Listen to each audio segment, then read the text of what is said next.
एक पोस्टमैन ने एक घर के दरवाजे पर दस्तक देते हुए कहा, चिट्ठी ले लीजिए।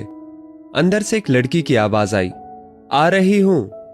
लेकिन 3-4 मिनट तक कोई ना आया तो पोस्टमैन ने फिर कहा, अरे भाई, मकान में कोई है क्या? अपनी चिट्ठी ले लो।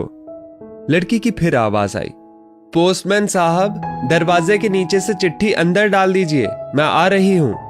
पोस्टमैन ने कहा, नहीं, मैं खड़ा हूं, रजिस्टर्ड चिट्ठी है, पर्ची पर तुम्हारे साइन चाहिए। करीबन 6-7 मिनट बाद दरवाजा खुला। पोस्टमैन इस देरी के लिए झलाया हुआ तो था ही और उस लड़की पर चिल्लाने ही वाला था, लेकिन दरवाजा खुलते ही वो चौंक गया।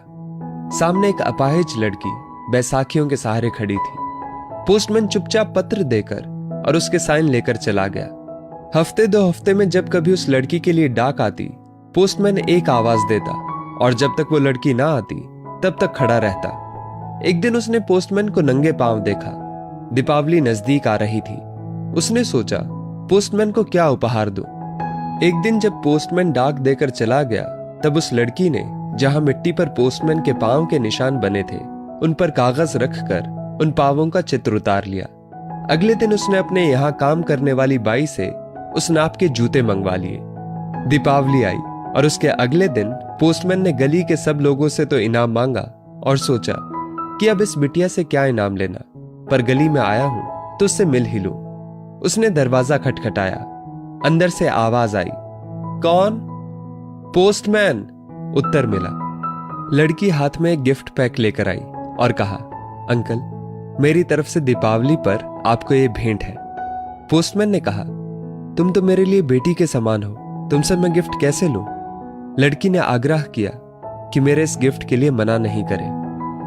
ठीक है कहते हुए पोस्टमैन ने पैकेट ले लिया। लड़की ने कहा, अंकल, इस पैकेट को घर ले जाकर खोलना। घर जाकर जब उसने पैकेट खोला तो हक्का बक्का रह गया, क्योंकि उसमें एक जोड़ी जूते थे। उसकी आंखें भर आई। अगले दिन वो ऑफिस पहुंचा और पोस्टमास्टर से फरियाद की कि उसका तबादला फौरन कर दिया जाए। पोस्टमास्टर ने कारण पूछा तो पोस्टमैन ने वे जूते टेबल पर रखते हुए सारी कहानी सुनाई और भीगी आंखों और रूंधे कंठ से कहा, आज के बाद मैं उस गली में नहीं जा सकूंगा। उस अपाहिज बच्ची ने तो मेरे नंगे पांवों को जूते दे दिए, पर मैं उसे पांव कैसे दे पाऊंगा। संवेदनशीलता का यह श्रेष्ठ दृष्टांत है।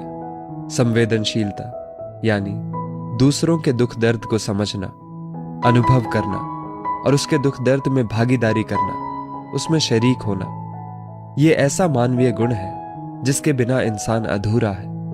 ईश्वर से प्रार्थना है कि वो हमें संवेदनशीलता रूपी आभूषण प्रदान करे, ताकि हम दूसरों के दुख दर्द को कम करने में योगदान कर सके। संकट की घड़ी में कोई ये नहीं समझे कि वो अकेला है, अपितु उसे महसूस हो कि सारी मानवता उसके साथ है।